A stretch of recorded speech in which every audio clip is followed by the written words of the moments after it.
Esperar um pouquinho. Deixa eu ver aqui no YouTube se já está transmitindo.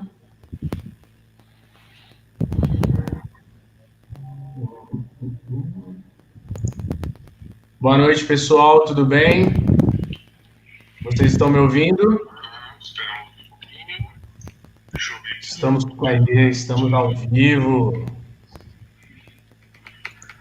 Boa noite, pessoal. Como estamos? Espero que todos estejam bem.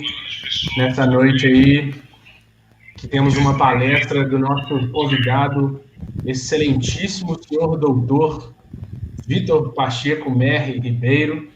A palestra também está sendo transmitida ao vivo pelo Instagram, onde eu e o Vitor estamos fazendo uma live pelo Instagram, e a palestra está sendo transmitida também pelo YouTube. Essa noite eu tenho o prazer de ter aqui ao meu lado a professora Ana Paula Chapeta. Eu e ela tivemos essa conversa no Dia do Advogado e resolvemos trazer o nosso convidado Vitor, advogado em São Paulo, para poder falar um pouquinho da experiência dele dentro da advocacia nos grandes centros, né? Ou melhor dizendo, no maior centro de todos, no maior centro do Brasil, o São Paulo capital. Pessoal, só passar algumas informações para vocês e depois eu passo a palavra para a nossa querida Ana Paula Chapeta. Ó, o pessoal que se inscreveu, na descrição aí do vídeo tem um link para fazer a inscrição, eu acredito que ainda esteja aberto. Quem não se inscreveu, se inscreve lá no evento, será fornecido um certificado de 4 horas complementares, tá ok? E durante a palestra eu enviarei por meio de um balão de mensagens que aparecerá aqui no YouTube, uma palavra-chave e um link que vocês vão conseguir acessar por meio do chat para que possam fazer o envio dessa palavra-chave. Somente com o envio dessa palavra-chave é que vocês receberão o certificado de horas complementares, ok? Somente com o envio dessa palavra-chave. Essa palavra-chave ela ficará disponível para vocês por 5 minutos, tá? Enquanto o balão estiver no ar, essa palavra-chave ainda é válida. Aí vocês podem acessar o link e fazer o envio sem problema nenhum. E depois disso, o certificado será emitido via e-mail para todos vocês. Então, mais uma vez, eu agradeço a presença de todos.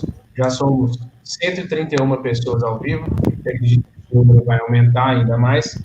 No YouTube são 131, no Instagram são 12.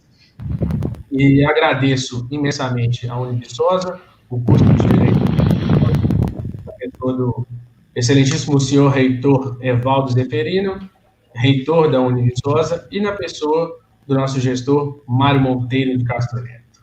Ana, passo para você a palavra, para depois a gente trazer o nosso convidado que está ansioso ali por trás das câmeras. Obrigada, Rafael.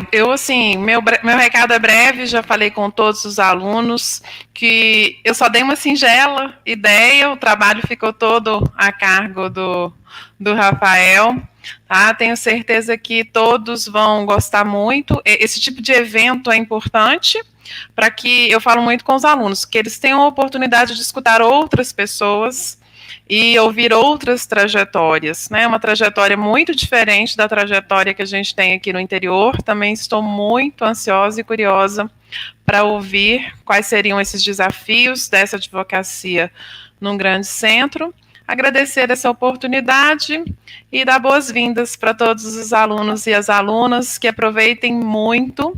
Eu tenho falado com eles, dado um spoiler, que isso aqui é um teste para um mega evento que a gente vai fazer para eles. Obrigada, Rafael. Exatamente.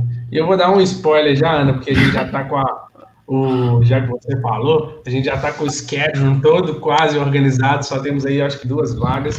É o nosso primeiro Congresso Internacional de Direito da Univiçosa, com atrações internacionais, são 12 palestras com 36 horas complementares. Então vai ser um negócio bem bacana, bem diferente, que nunca foi feito, e a gente está trabalhando pesado para trazer isso para vocês.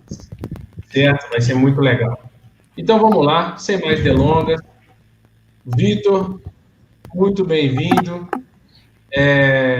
Deixa eu tira o seu microfone do mute aí. Muito bem-vindo. Obrigado pela seu pronto aceite para falar com a gente essa noite. Tenho certeza que as palavras serão de fundamental importância para contribuir para a formação dos nossos alunos e para contribuir para a advocacia como um todo. Vitor, sem mais delongas, passo a palavra para você, manda brasa, tenho certeza que vai ser um sucesso.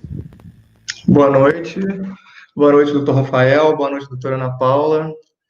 É um prazer muito grande estar aqui, poder falar para vocês, poder falar para esse público jovem, né, que ainda vai se aventurar na advocacia algum dia, e contar um pouco de como foi a experiência. É muito gratificante poder falar para o pessoal de Viçosa, que é de onde eu saí, né, me formei aí na Universidade Federal de Viçosa, e vim advogar aqui em São Paulo, onde eu estou até hoje.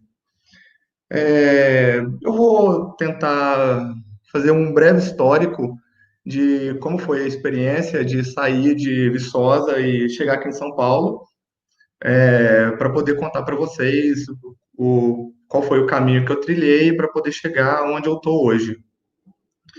E espero estar contribuindo aí com conhecimento para todos. E depois a gente fala um pouquinho de como é o dia a dia da advocacia e o que a gente espera do futuro aí, que vai mudar bastante, eu acho, esse mercado. Bom, eu me formei na Universidade Federal de Viçosa em janeiro de 2012 e o pessoal brinca, mas eu tinha muito claro para mim que eu queria advogar. Então, enquanto a gente estava lá na sala de aula, o pessoal perguntando, você vai fazer concurso, vai fazer o que e tal, eu sempre me posicionei que eu queria ser advogado, que eu queria advogar. E quando eu me formei, eu não sabia muito o que eu ia fazer, para onde eu ia, por onde começar, e eu comprei um monte de jornal, um monte de revista, e comecei a ler sobre o mercado de advocacia. E eu vi que tinha 2 lugares no Brasil que tinham uma aceitação melhor para advogado, que era São Paulo, para onde eu decidi vir, e Vitória, no Espírito Santo. Mas eu vi que Vitória é uma cidade muito violenta, e, né, mineiro do interior, aquela pessoa meio ressabiada, eu falei, vou para São Paulo, que lá deve ser mais de boa. Então, eu nunca tinha vindo aqui, eu não conhecia São Paulo, eu não sabia como era, mas botei essa ideia na cabeça e resolvi vir para cá.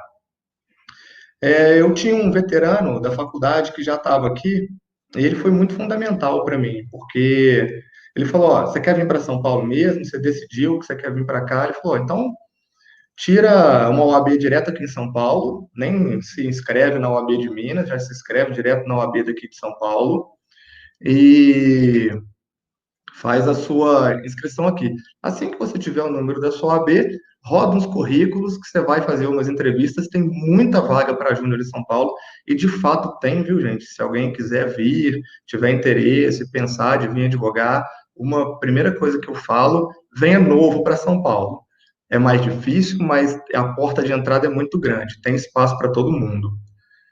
E foi o que eu fiz, eu segui o conselho dele, fiz um currículo, aí comprei um celular 011 quando eu vim me inscrever aqui na OAB e mandei currículo para um monte de escritório bacana que eu queria trabalhar, que eu pensava de onde eu ia entrar. E aí, passado acho que uns 15, 20 dias, eu tinha uma semana inteira de entrevista agendada para poder vir para São Paulo. Meti a mochila nas costas e falei, vamos ver o que vai acontecer. Estou aqui até hoje. É muito legal de chegar aqui quando você é novo, porque o pessoal de São Paulo gosta muito de gente que é nova, que tem energia, que está afim de trabalhar. Então, por mais que você entre e que você vai ter um pouco de dificuldade no começo, eu vou falar depois um pouquinho de quais foram os maiores entraves para mim quando eu cheguei, mas eu acho que tem muita oportunidade para quem vem novo, com vontade de acontecer. E São Paulo é uma cidade que eu costumo falar que valoriza muito serviço. Então, mesmo que você vá comprar algum produto aqui, sempre tem um serviço agregado, alguém quer te vender, e como a gente trabalha fornecendo serviço para os outros, né, a advocacia é um serviço, eu acho que a gente é muito bem recebido aqui. Bom, deixa eu ver, quando eu cheguei aqui, eu fiz as entrevistas e eu passei em todas as entrevistas que eu fiz, graças a Deus. O pessoal gostou de mim, falava que eu era comunicativo, que eu falava bem e tal. E aí, né, a gente sempre pensa, pô, eu vou pro que paga melhor. Entrei num escritório grande, que tinha um salário mais bacana e tal. Falei, pô, o que que eu vou me dar bem? Fiquei 3 semanas lá. Eu odiei o meu trabalho. Tipo, era uma coisa horrorosa, era muito ruim. Era um trabalho de massa, repetitivo, era um escritório que advogava para grandes corporações. E então as demandas eram muito iguais. Eu me senti lá um pedacinho da engrenagem que fica trocando nome, ajustando peça. E aí eu cheguei para o meu chefe, falei para ele, falei, ô chefe, eu não estou gostando do meu trabalho, eu não acho que isso é para mim. Aí ele foi e falou para mim, falou, ó, Vitor, se você acha isso, procura outra coisa, porque se você não se encaixou, realmente não é o seu perfil e você deveria buscar uma coisa diferente para você fazer. Aí eu fui, rodei mais um pouco de currículo e acabei caindo no escritório bem pequenininho, que era um escritório que estava passando por uma reestruturação, ele era um escritório de médio porte, ele encolheu porque ele estava com plano de virar uma boutique, ficar uma coisa um pouco menor, e estava procurando um advogado. O meu salário ia cair pela metade, que aquilo foi muito drástico para mim, porque eu não cheguei nem a receber meu primeiro salário integral e eu já estava trocando por um salário bem mais baixo.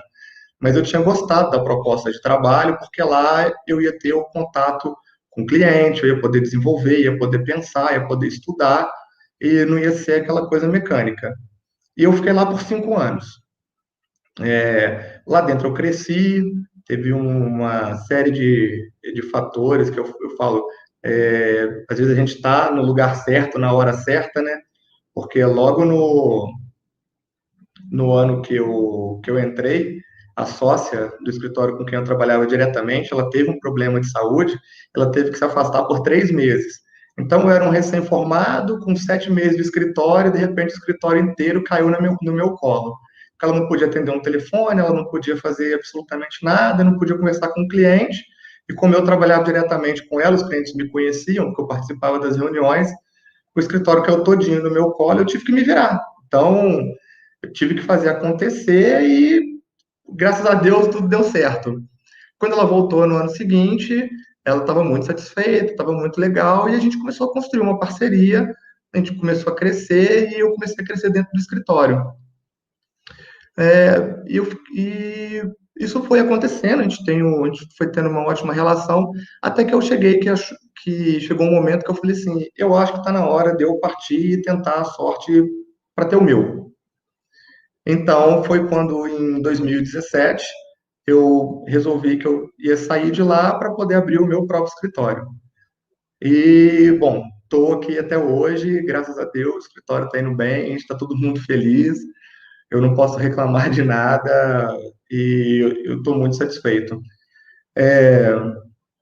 Bom, e é claro, né? Sair de lá numa boa, com todas as portas abertas, sempre mantendo relacionamento, porque eu acho que na advocacia isso é uma coisa principal, assim. A gente tem que fazer isso, a gente tem que se dedicar para manter os vínculos, manter os relacionamentos, porque no fundo, é isso que faz a gente continuar crescendo, a gente continuar indo em frente, a gente conseguir conquistar o próximo cliente, né?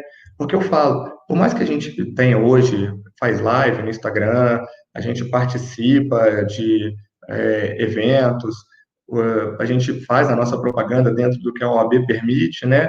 O que conta mesmo é boca a boca, porque sai um cliente satisfeito e quando um amigo dele tem um problema, ele fala para você, eu tenho um advogado ótimo para te indicar que resolveu o meu problema. E isso vira um círculo. Porque você sai um cliente satisfeito, que indica outro, que indica outro, que indica outro. Então, todo dia tem alguém batendo na sua porta falando: pô, vim indicado do fulano, que me contou que você fez um bom trabalho, porque eu tenho um caso parecido com o dele. Vamos ver se você pode me ajudar. E a máquina vai girando. É... Bom, quando eu cheguei aqui em São Paulo, era muito curioso, porque a cidade é muito diferente da cidade de Viçosa, né? Viçosa a gente tem um fórum, a gente tem, na minha época tinha 4 juízes, eu não sei como é que está hoje, mas então todo mundo sabia quem era quem, todo mundo sabia quem era uma maioria, Tem seus quatro. quem eram os advogados. E eu cheguei aqui, assim, de cara, meu primeiro impacto foi: a gente tem, só de fóruns cíveis de primeira instância em São Paulo, 14. Isso da Justiça Estadual. Eu não estou contando trabalhista, não estou contando federal, né? Aí a gente tem ainda um fórum de primeiro grau federal, a gente tem também a gente tem 3 fóruns de primeiro grau trabalhistas, e em um deles tem mais de 96 varas, mais todo o juizado especial, mais o Tribunal Regional Federal da Terceira Região, mais o TRT da Segunda Região, mais o Tribunal de Justiça de São Paulo. E eles estão todos espalhados pela cidade. Então, a minha primeira grande dificuldade foi assim, ó, tem que ir no fórum fazer não sei o quê. A primeira é, qual que é o fórum? E segundo, como que eu vou chegar lá, né? Porque eu não sabia nem me locomover aqui direito e tal. E, bom, como todo mundo sabe, quando a gente vai distribuir uma ação judicial, a gente tem que endereçar ela para o juízo correto. Vai sortear para qual juiz que vai julgar a causa, mas o juízo tem que ser. E quando você tem 14 fóruns diferentes, você não sabe qual que é o juízo. Então, tinha um entrave muito grande para a gente fazer assim, qual que é a competência territorial para eu distribuir essa ação? Aonde é? Então, a gente tem algumas ferramentas que a gente usa no nosso dia a dia, mas eu cito isso para mostrar como uma coisa simples, né, que seria nada demais, logo quando você chega aqui já é um grande entrave. Mas a gente aprende, né? A gente aprende o direito, aprender competência, então, dentro de uma cidade é muito fácil. E a gente foi aprendendo, foi conhecendo, e eu acho que com o tempo todo mundo se habitua com isso, não tem grandes dificuldades, não tem grandes problemas. Bom, hoje aqui no escritório, a gente trabalha com todas as áreas, então a gente é hoje um escritório full service, a gente atende criminal, a gente atende direito internacional, a gente atende direito civil, direito de família, a gente atende sucessões, trabalhistas, previdenciário, né? Cada um dentro da sua área, dentro da sua expertise, e a gente tenta prestar o melhor serviço para os nossos clientes e sempre ter esse feedback de boa recomendação e de satisfação do pessoal, né? Eu acho que a minha história que é mais ou menos essa, eu acho que foi um pouco do caminho que eu passei para poder chegar até aqui, até onde a gente está.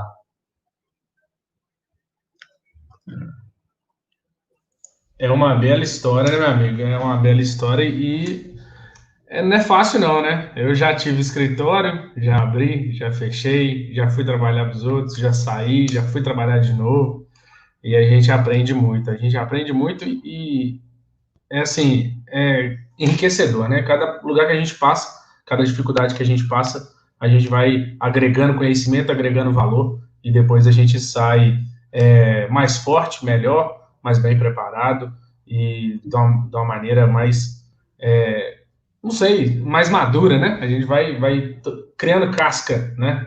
Tanta porrada que a gente toma que a gente vai criando casca. Com Vitor, aí certeza. o que mais que você tem para falar para a gente, cara? Como é que é feito o seu serviço? Como é que é São Paulo? Como que é essa vida aí? O que a advocacia traz de benesses e também de mazelas, né? Que nem tudo são flores. A gente sabe que não é só chegar a trabalhar, mas tem todos os seus benefícios, mas também tem os seus prejuízos, né? Conta mais para a gente aí. Então, eu sempre, quando o pessoal me pergunta, mas por que você queria ser advogado, né? Por que você escolheu advogar? Por que essa carreira? Que o pessoal acha assim, a pessoa vai querer advogar porque não quer estudar, fazer concurso e tal. Eu falo para todo mundo, ó, lê do engano. A advocacia implica no estudo diário. Então, assim, né, não desfazendo ninguém que está estudando para concurso nem nada, mas a gente tem que estudar todos os dias. E além da gente ter que estudar, a gente ainda tem que correr atrás do cliente, tem que gerenciar, tem que controlar a equipe, tem que ir para o fórum, tem que fazer audiência, tem que fazer sustentação oral. Então, assim, não é fácil, porque por mais que a gente tenha um domínio da técnica processual, o direito material ele é muito grande e está em constante transformação. Então, a gente tem que estar sempre se atualizando, todo dia chega um caso novo, uma situação nova, uma demanda nova. Eu falo, a gente vai fazendo e cada dia mais aparece uma coisa que a gente nunca imaginou que pudesse acontecer, é um problema novo, um problema diferente. E, assim, eu particularmente sempre gostei de ser parte. Eu acho que a sensação de quando você ganha, ela é maravilhosa. Do mesmo jeito que a sensação quando você perde é uma coisa horrível. Eu lembro até hoje o primeiro processo que eu perdi, eu acho que é uma coisa que fica na nossa cabeça para sempre, porque você, né, a gente sempre tenta triar, você nunca quer entrar com uma ação para você ter uma derrota, mas a gente não vai ganhar todos, a gente sabe disso, eventualmente vai acontecer. Graças a Deus a gente acaba ganhando mais do que perdendo, mas quando perde é muito ruim. Então, e ligar para o cliente falar que ele perdeu, que não tem mais o que fazer, que não deu, quando você sabia que talvez aquele cliente tinha direito, que você acredita naquela demanda e tal, mas talvez a pessoa que apreciou não conseguiu ter a sensibilidade, não conseguiu entender aquilo, é muito angustiante e isso é muito triste. Mas acontece, graças a Deus acontece pouco com a gente, mas eu acho que é um big issue assim que a gente tem que lidar com ele. Para mim é uma das coisas mais difíceis. Ligar para o cliente e falar assim, ó, perdemos. Eu acho esse um momento horrível da advocacia, mas faz parte. Não tem como fugir dele. Todo advogado vai enfrentar ele. Não importa quem você é. Se você for o melhor do mundo, eventualmente, em algum momento você não vai ter 100% de vitória, né? Igual futebol, nenhum time ganha todos os campeonatos. Então, mas, bom, O perder o processo não tem problema, né, ô Vitor? O problema é perder o prazo, né? é, Perder o prazo é dureza. O processo faz parte, perder o processo em si, perder um recurso, ter uma improcedência, um improvimento, faz parte do jogo, mas perder um prazo é dureza. Isso aí você não pode deixar acontecer, não. Vitor, aqui em Viçosa, o pessoal me pergunta muito, meus alunos, os que estão me ouvindo aí, me perguntam muito assim, professor, quando eu formar, você acha que eu devo advogar em que área? Criminal, civil não dá dinheiro, trabalhista é bom, previdenciário é bom também, mas eu fico sem saber qual que eu vou advogar. O que eu falo com os meus alunos é o seguinte, seja a área que for, você vai ter que fazer um bom trabalho, e se você fizer um bom trabalho, você vai receber um bom honorário por isso, independente do que aconteça. Um inventário te paga bem, uma defesa no tribunal do júri te paga bem, um bom RPV da Justiça Federal por uma aposentadoria paga bem.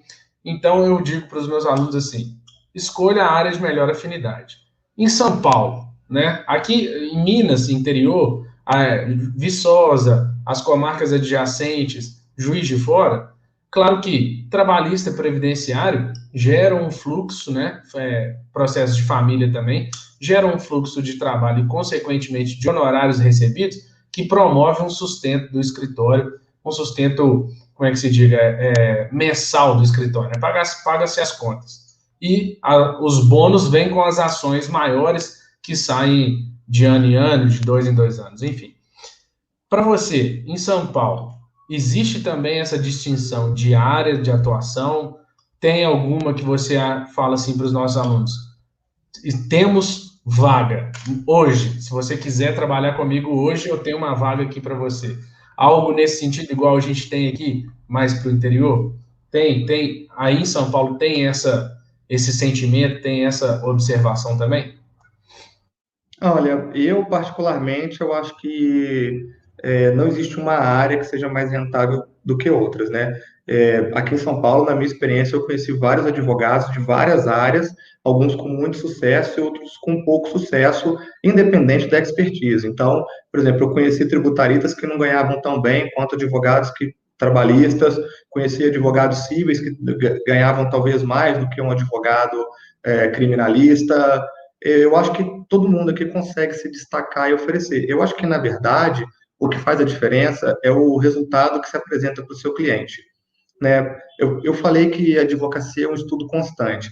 Por quê? Você citou, por exemplo, um inventário, né? Aqui no escritório, quem cuida dessa parte de família e sucessões sou eu.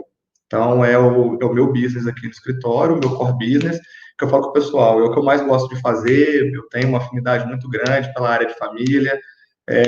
Eu falo com o pessoal que você pega a pessoa no pior momento, porque se é um inventário, é alguém querido que morreu, se é um divórcio, está se separando, está indo para longe dos filhos, se mesmo que seja uma ação de alimentos, ou é porque tem alguém que precisa e não está recebendo, ou porque alguém que está pagando muito e teve um revés financeiro e não consegue continuar.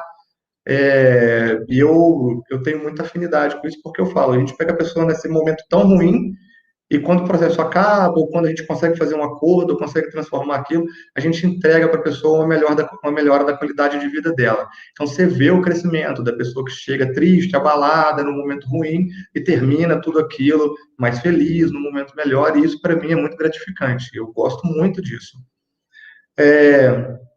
E quando eu falo que você tem que entregar o diferencial para você poder manter o cliente, é porque, por exemplo, para você fazer o inventário, você pega e você faz. É uma coisa simples, não é uma coisa difícil. Agora, você tem que saber o que aquele inventário vai impactar na vida da pessoa, como que você planeja aquele inventário para um melhor aproveitamento dela. Que, por exemplo, uma pessoa que vai receber um imóvel e ela quer vender o imóvel logo em seguida, no inventário, se você pagar um pouquinho a mais no TCMD, jogar o valor do bem que você está recebendo para o alto, você vai ganhar depois uma economia no ganho de capital. Agora, se a pessoa não tem interesse de vender aquele imóvel, se ela quer ficar com o imóvel, ela não vai passar para frente, ela vai usar como moradia, você pode pagar, jogar o valor um pouco mais baixo do imóvel que você está recebendo, pagar um pouco menos do TCMD, porque você não vai ter um ganho de capital logo em seguida. Então, você faz um planejamento. E quando você mostra tudo isso para o cliente, você explica para ele que tem várias estratégias e vários meios, métodos de fazer para chegar no mesmo resultado, mas com mais proveito ou com menos proveito, que você entrega o melhor serviço para o cliente. Então, quando você consegue se destacar, não faz diferença se você se destaca fazendo família, se você se destaca sendo um tributarista, ou se você se destaca sendo um criminalista.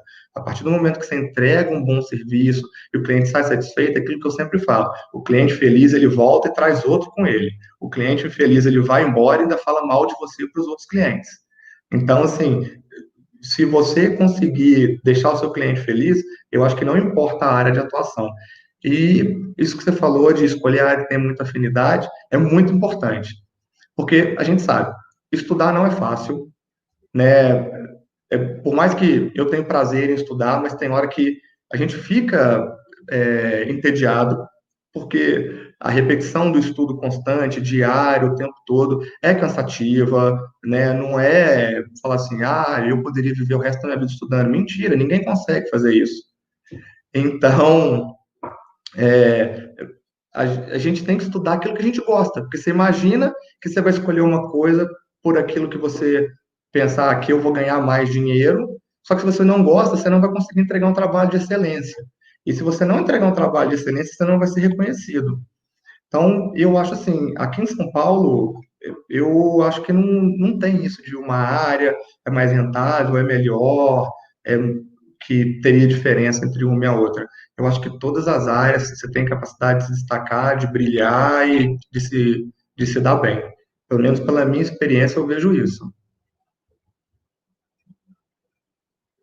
Legal demais, cara. É o que eu falo com os meus Eu alunos. acho que a Ana quer falar alguma coisa, doutor.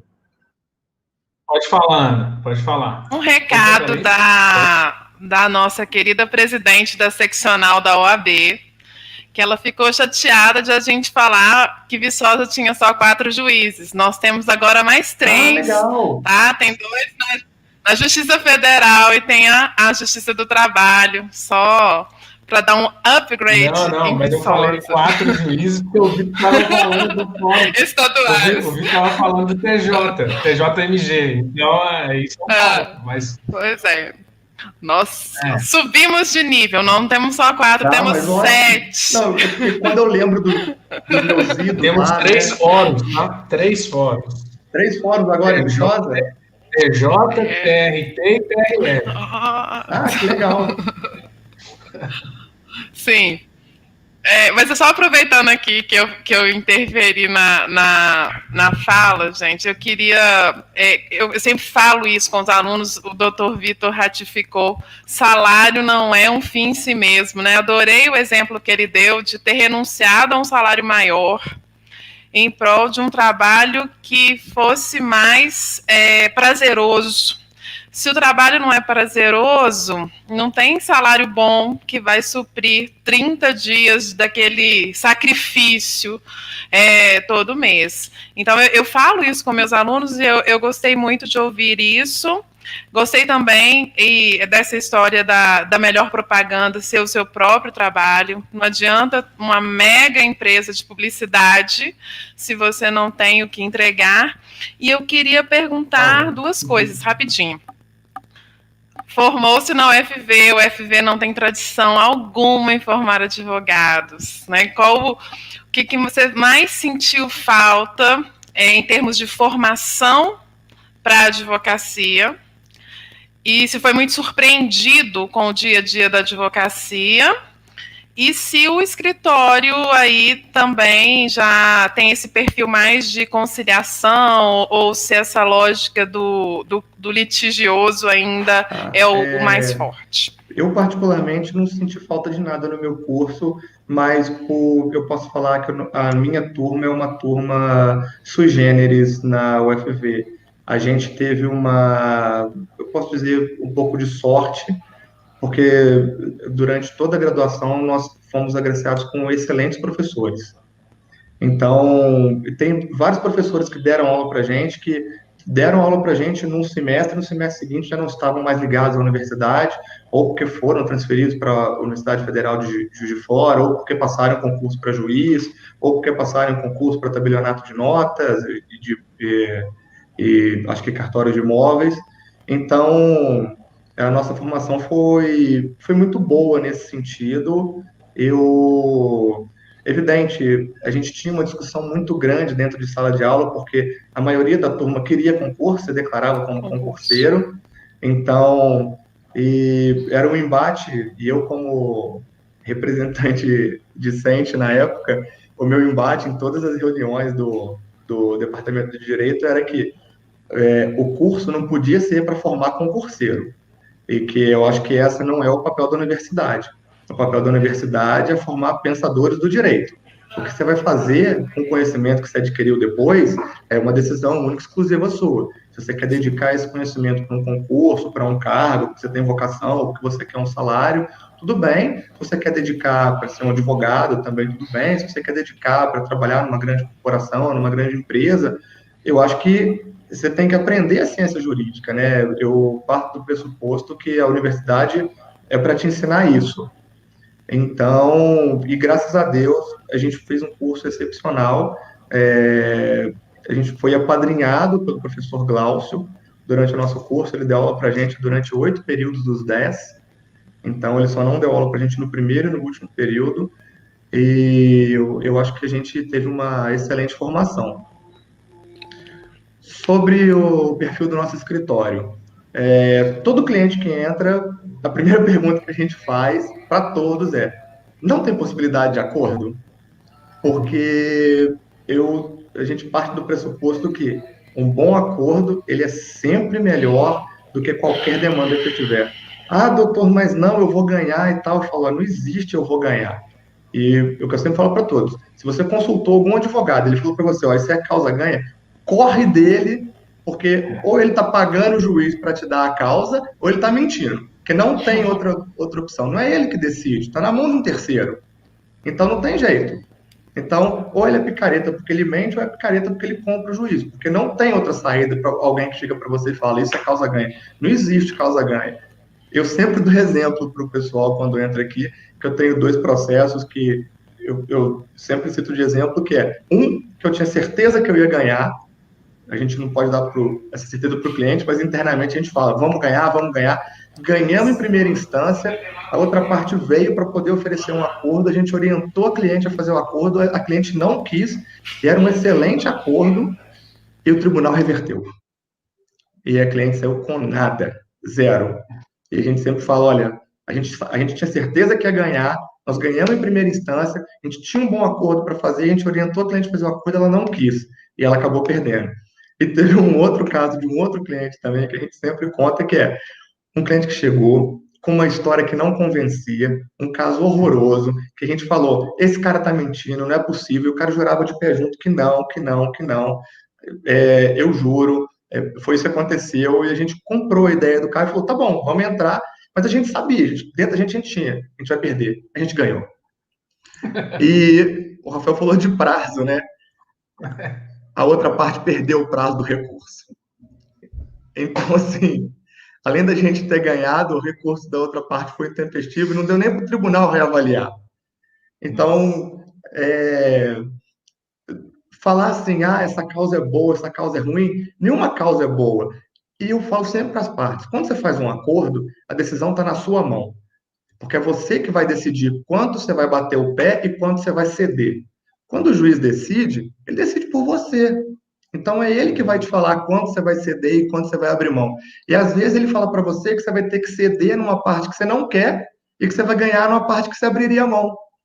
Então, se você tem a oportunidade de você sentar, você negociar e você fazer o próprio acordo, é muito melhor. Então, a gente sempre tenta fazer isso aqui. Bacana, bacana. Isso é bom. Um acordinho é sempre bom, né? Também gosto dos acordos também. Sai tudo mais fácil. Mas, brincadeiras à parte, quando a gente vê lá no processo assim, espeça seu alvará. Dá um poder, né? Dá um poder. É muito bom. A gente fica muito feliz e isso é gratificante. Bom, só para lembrar, antes de você continuar aí, Vitor, para lembrar os nossos alunos que está aí na tela, que para quem quiser o certificado, para clicar no link que está aí no chat, no link ao lado, e enviar a palavra-chave Direito Univiçosa nos próximos 5 minutos. Na verdade, está acabando, falta 1 minuto, beleza? Para isso, daqui a pouco essa palavra-chave vai ser alterada, beleza? Então, pode continuar, meu querido. Sua palestra está sendo bem esclarecedora para os nossos alunos, tenho certeza. Manda abraço. Bom, falando sobre, né, o mercado de advocacia, como a gente atua, o que a gente faz, eu pensei de falar um pouco sobre a necessidade de constante atualização, né? E isso é bom em duas frentes, né? Primeiro, porque assim, você tem que sempre estar estudando. Todo dia tem uma legislação nova, tem alguma coisa nova, e mesmo que você não tenha inovação legislativa, por exemplo, no meu caso, eu não tenho, na área de família e sucessões, a gente não tem inovações legislativas com a mesma frequência que você tem, por exemplo, na área tributária, que é diária, mas você tem criação de teses novas. Então, sempre que você está estudando, se reciclando, aprendendo alguma coisa diferente, aprendendo alguma coisa nova, você está buscando entregar mais para o seu cliente. E como a gente vende serviço, se eu aprendi um serviço novo para vender, eu estou agregando uma coisa a mais. Só que essa especialização, ela traz um outro viés também. Porque como a gente vive de fazer contato, de criar conexão, de gerar tudo isso, quando você vai no curso, você tem capacidade de se destacar, de conversar, de fazer relacionamento, de agregar para o seu trabalho, né? Então, eu, na minha experiência aqui em São Paulo, em todos os cursos que eu fiz, eu sou um pouco falante, né? Eu falo um pouco, eu gosto de conversar, eu sou um pouco desinibido. Eu sempre converso com todo mundo, então eu crio conexões. Isso sempre me gerou parceria. Então, às vezes você vai num curso, vai ganhar um pouco de conhecimento e sai de lá com uma parceria para entregar uma tese nova para um cliente ou para levar uma tese nova que um colega faz para um cliente seu, que você sabe que encaixa, porque você trocou aquela experiência ali. Então, isso é muito legal, porque isso enriquece seu trabalho, isso faz você melhorar e, evidente, tem repercussão financeira, né? Com certeza. Nunca fechar portas, né, cara? É o que eu falo com os meus alunos também. Às vezes você pode não gostar da outra pessoa, do outro profissional que está ali do outro lado, mas o não gostar não implica em ser mal educado, em fechar aquela porta, não tratar a pessoa com educação e tudo mais, porque futuramente isso pode ser uma situação que vai ser, ele vai te trazer alguma oportunidade, né? Vitor, e quando a gente fala em São Paulo, cara, a gente pensa assim, poxa, São Paulo, eu gosto de brincar que é a Londres brasileira e a Nova York brasileira. São capitais cosmopolitas, né? Tem pessoa de tudo quanto é lado do planeta convergindo em São Paulo. Seu trabalho deve envolver essas situações, como você bem disse na sua palestra, vocês tratam com direito internacional. Então, direito internacional implica em interação com outros países, outras culturas, outras línguas. E quando a gente fala em São Paulo, a gente fala assim, claro que a gente vai precisar falar inglês, claro que a gente vai precisar falar francês, se a gente for trabalhar com direito civil, ou melhor, direito penal, vou ter que saber o alemão, porque o direito penal alemão a gente gosta de, é muito utilizado. Tem disso mesmo? Ou isso é um mito? A gente precisa, por exemplo, ser fluente em inglês. Eu vou mandar meu currículo para o escritório.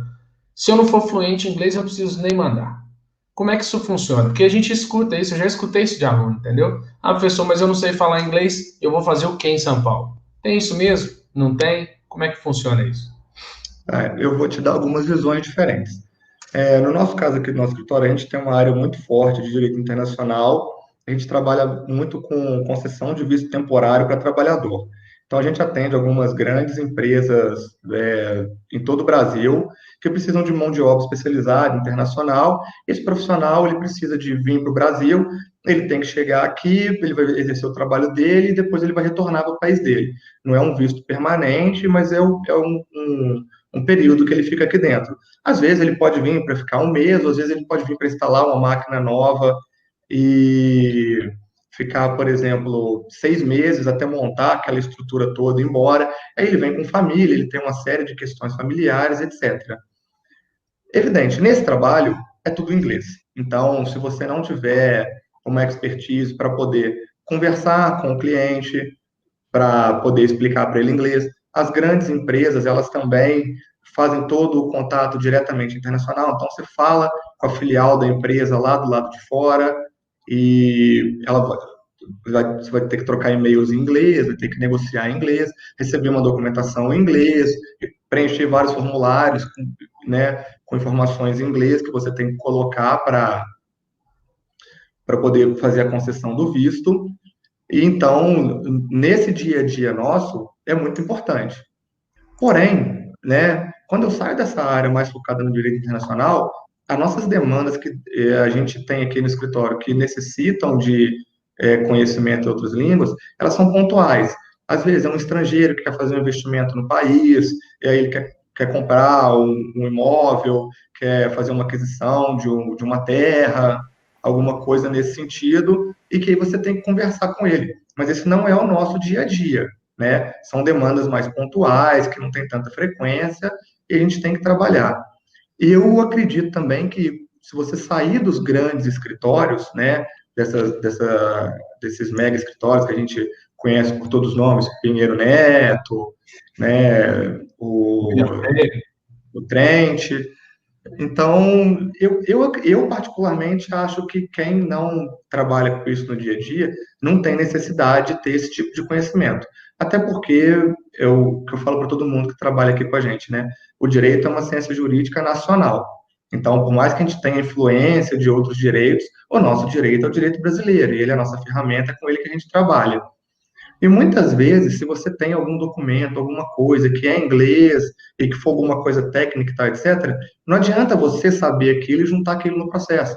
Você vai ter que contratar um tradutor juramentado para fazer aquela tradução, para poder juntar o documento original e o documento traduzido no processo.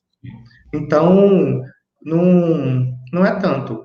Agora, por outro lado, para quem quer, por exemplo, ocupar um cargo de direção numa empresa ou quer crescer na advocacia empresarial, aí sim a gente está falando de uma skill que seria necessária. E hoje eu vou te falar não só o inglês, como também o espanhol, porque a gente tem muita gerência internacional que é diretor da América Latina. Então, como a gente é o único país da América Latina que fala português, né, todos os demais acabam falando espanhol, a gente tem muito contato em espanhol. Evidente que mesmo o pessoal que fala espanhol também fala inglês, mas aí acaba que você tem que tornar toda uma conversa onde tem um monte de gente que fala espanhol, todo mundo vai ter que falar inglês para poder te acompanhar. Então, eu já vi casos de profissionais, colegas super competentes que estavam em empresa e não conseguiam promoção para ocupar cargos mais elevados, como gerência e diretoria, porque não tinha inglês fluente. Então, seria, sim, um obstáculo nesse tipo de cenário. Mas eu acredito que na advocacia é algo totalmente contornável e eu não colocaria como um requisito essencial para poder advogar. Ótimo, ótimo. Vitor, você tem mais alguma colocação, mais algum ponto que você queira trabalhar os nossos ouvintes, nossos telespectadores, diga assim. Eu estou me sentindo um verdadeiro William Bonner aqui hoje. Eu acho que a gente podia falar daquele tema sensível que todo mundo tem curiosidade de saber. Qual?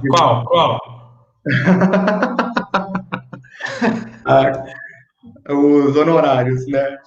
O tabu, é isso, é esse aí que eu queria chegar.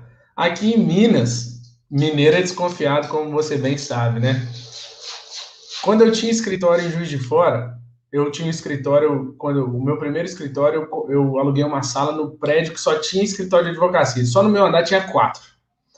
No prédio tinha, o São Lucas ali na Rio Branco, o prédio tem mais ou menos uns 15 andares, e é só escritório de advocacia. Eu falei, vou concentrar, né? Porque esse bate na porta, bate na outra.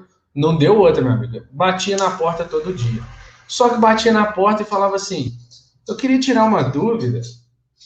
E na minha porta já tinha lá, hora de consulta, R$ 100. Na hora que eu falava assim, com todo prazer, mas eu cobro o horário de consulta, a pessoa falava assim, então deixa, era uma dúvida bobinha. E se tornava aquele tabu.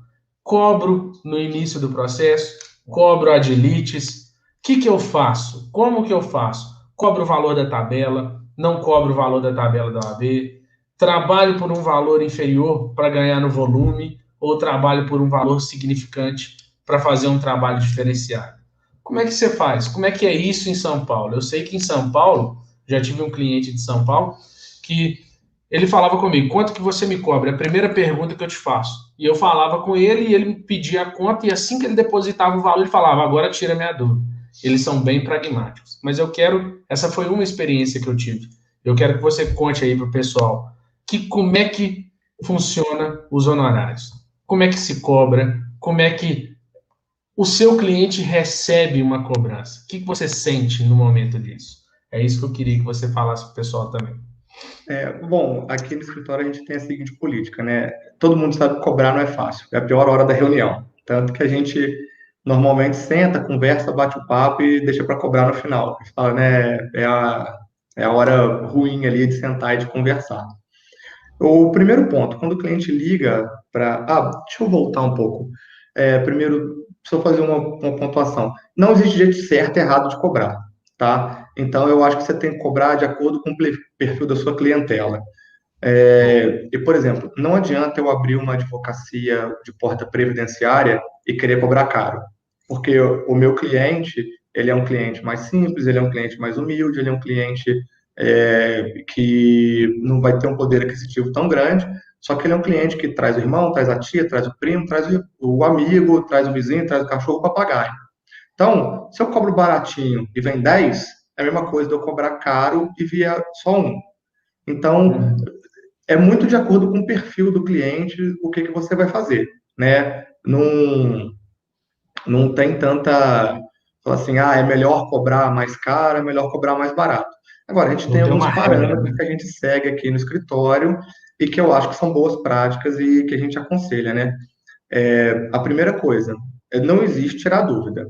Quando o cliente liga no escritório e quer marcar uma consulta, o que, né, a gente pede para a secretária orientar mas é uma consulta para tirar dúvida ou tem um caso e quer trazer o processo? Porque se o cliente tem um caso e ele quer que a gente contratar a gente para resolver, ele pode até não me contratar, mas ele pode vir conversar comigo. Se a intenção dele for essa, a gente não cobra a consulta, né? Porque pode ter algum entrave no momento da contratação, que acabe não dando, não acontecendo. A gente pode até acontecer de não recomendar a ação para o cliente naquele momento, etc., mas a gente não cobra. Agora, quando o cliente vem, eu quero só tirar uma dúvida, a gente cobra a hora consulta para o cliente tirar a dúvida. Então, ele pode vir, ele senta comigo, ele vai remunerar a hora que ele ficar comigo. Então, não tem nenhum problema. A gente senta, esclarece todas as dúvidas e ele paga. E a gente parte disso porque isso é honesto para as duas partes, né? E uma coisa que a gente faz também, às vezes o cliente vem tirar uma dúvida e acaba gostando de você, eu tinha conversado com outro advogado, estou buscando uma segunda opinião e fecha com você. A gente absorve o valor da consulta no valor dos honorários. Então, se ele veio e me pagou uma consulta, depois ele veio e me consultou para aquele caso, eu considero que aquilo ele já pagou para o escritório e fica absorvido. É pura e simplesmente, se ele quiser tão somente uma consulta e mais nada, que a gente deixa ele embora sem problema nenhum. E ele remunera a gente só a consulta. Bom, outra coisa que eu sempre falo para o pessoal, e né, na hora da cobrança que a gente põe na mesa, é que a gente presta um trabalho de excelência, né? A gente preza aqui por prestar um excelente serviço, entregar para o cliente sempre o melhor, a gente sempre busca a forma do cliente sair daqui totalmente satisfeito e não entregar a ele só aquilo que ele queria, por exemplo, no inventário, né? Não é só passar o bem para o nome do cliente, é passar o bem para o nome dele da melhor forma possível, saber o que ele vai fazer com aquilo depois. Então, é evidente que essa análise, esse tempo que a gente gasta, a estratégia que a gente para montar e tal, etc., ela tem um custo. E a gente tem que repassar esse custo, porque se ele contratar um outro que paga mais barato, talvez ele não vai ter todo esse trabalho, ele não vai entregar tudo isso para o cliente. Então, normalmente o que a gente faz é, a gente discute honorários na própria reunião, olho no olho, a gente não gosta dessa política de, eu vou te mandar uma proposta por e-mail depois e tal, etc., porque a gente acha que na hora que está sentado ali, é a hora que você conversa, que você consegue acertar com o cliente, pegar, amarrar o cliente, fechar o contrato, e ali sacramentou. Se tiver alguma coisa, você sente aonde está pegando. Está pegando porque está caro demais, eu dou um desconto. Ou porque, não dá para pagar à vista, mas pagar parcelado. Mas porque eu queria pagar só no final, no êxito. E a gente vai modelando. O cara e a pessoa, ela tem que ter ciência. Quando ela entra e paga no começo, ela paga menos no final. Quando a gente vai pagar tudo no final, ela paga um pouco mais no final. E você consegue trabalhar aquilo com o cliente para ele sair satisfeito e ele pagar quando ele quer, da forma que ele quer e tal, etc. Então a gente sempre brinca, né, que com os clientes que, olha, a gente não gosta muito de dar desconto, não. O preço do nosso serviço é esse porque é o serviço que a gente entrega. Agora, me fala como você quer pagar e a gente faz. Então, às vezes tem cliente que vem, faz um contrato de um valor razoável e quer pagar R$ 1.000 por mês. E a gente, beleza, vamos fazer, a gente faz, não tem problema. Outro chegar, não, então eu te pago à vista, mas me dá um desconto. Tá bom, aí a gente consegue trabalhar e tal. E claro, tem caso que há de êxito, não tem como. Então, quando sair o dinheiro do cliente, a gente recebe junto, né? Mas Mas eu a acho que receptividade da cobrança, eles são tranquilos, né? O pessoal, assim, sabe que ele está te procurando, que ele vai ter que desembolsar um valor, tem né? gente que não gosta, não. É engraçado, a gente teve um cliente que ele entrou aqui no escritório, ele falou assim, ó, eu tenho um problema, eu qual? Eu não gosto de pagar, porque ele Então, estava cheio de dívida. Aí eu falei para ele, eu também não gosto de pagar, não, mas eu gosto menos de dever do que de não pagar. Então, como eu não quero ficar devendo para ninguém, eu pago. eu Aí ele falaria falou, assim, então, Vitor, mas eu não gosto falaria muito de assim, pagar. falaria assim para ela, vou te apresentar essa parte do escritório, a porta. Ela adora pessoas que não podem pagar. Não, e aí ele falou pra gente, o que você pode fazer para mim os honorários? Eu falei, eu vou receber a entrada. Aí ele, mas aí você dificulta. Eu falei, mas você entrou aqui e falou pra mim, eu não gosto de pagar. Você quer me pagar no final? Você tá falando pra mim que eu não vou receber. Exatamente, ainda quer me contratar ainda para não me pagar, né? Aí o pior que Pelo menos foi contratou e pagou sincero, né? direitinho. Eu acho que eu aceitaria advogar para essa pessoa pela sinceridade, eu valorizaria a sinceridade. Ana, você quer falar alguma coisa? Que eu vi sua mão assim.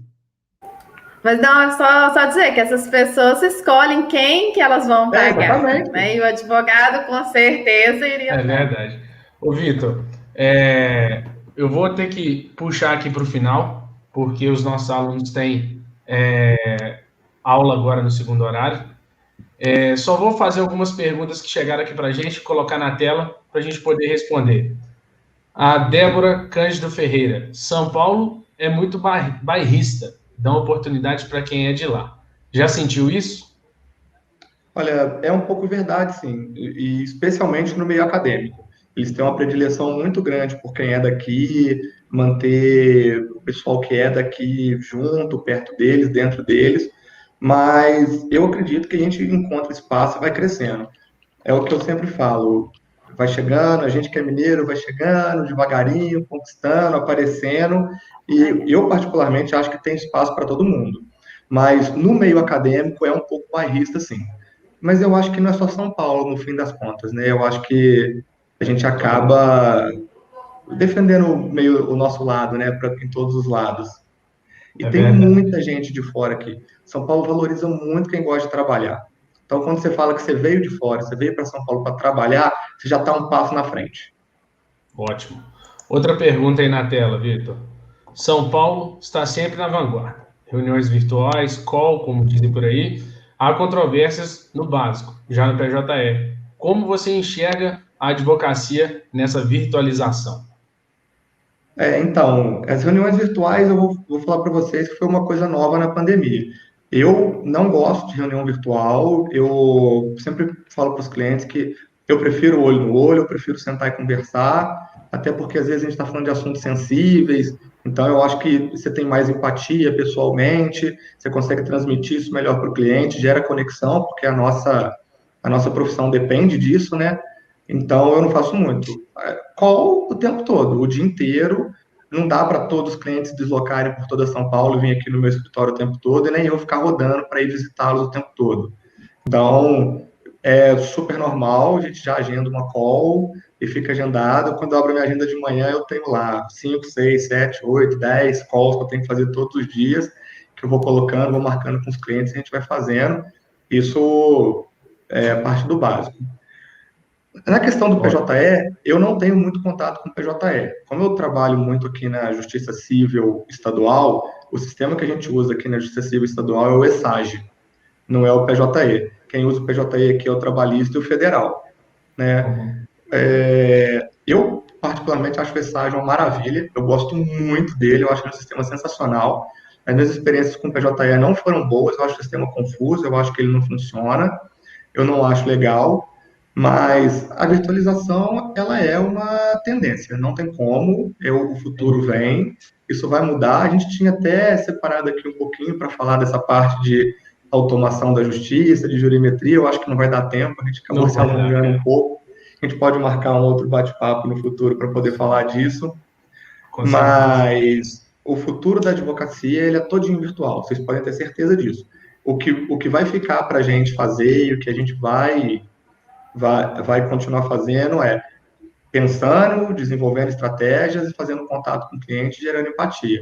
O resto vai ser máquina. E eu sou muito afeito a essa questão do processo virtual, porque eu acho que isso facilita muito o nosso trabalho. Aquela coisa de ter que sair daqui com um calhamaço de petição, tudo impressa, para ir até o fórum, fazer o protocolo. Quando sai um despacho, tinha que ir até o fórum, pegar o processo para poder olhar o que o juiz decidiu.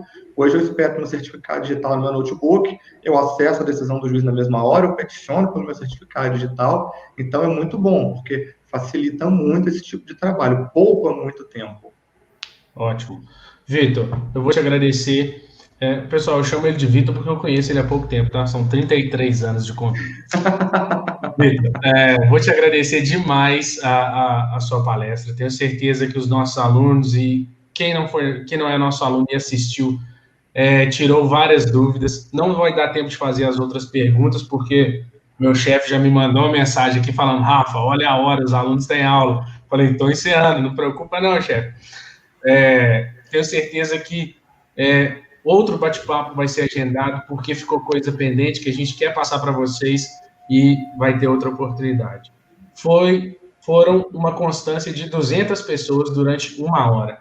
Um feito incrível, um feito bacana. Tenho certeza que disseminamos o conhecimento, que é a nossa intenção. Vitor, Ana Paula, muito obrigado pela presença. Obrigada. Vocês querem falar alguma coisa para a gente encerrar? Passo a palavra para vocês. Eu quero só agradecer a oportunidade, né? Tribuna de honra aqui. Muito obrigada, doutor Vitor. Foi bastante didático e bastante simpático. Volte mais vezes. Um abraço para todos e para todas que estão presentes aí. Uma boa noite. Boa noite, Ana. Vitor? Vou agradecer a oportunidade também. Eu fico à disposição de vocês. Se quiserem fazer um outro bate-papo, a gente colocar mais alguns temas na pauta para a gente poder conversar. Vai ser um prazer imenso poder falar com vocês. E quem sabe, nesse pós-pandemia, a gente não consegue fazer uma coisa presencial. Com coffee break. Né? Com coffee break. De salgadinhos da boca. E doce de leite viçosa, né? E doce de leite viçosa. Gente, muito obrigado pela presença de vocês. Gostei demais. Vitor, Ana Paula, obrigado. Boa noite e até a próxima. Um abração.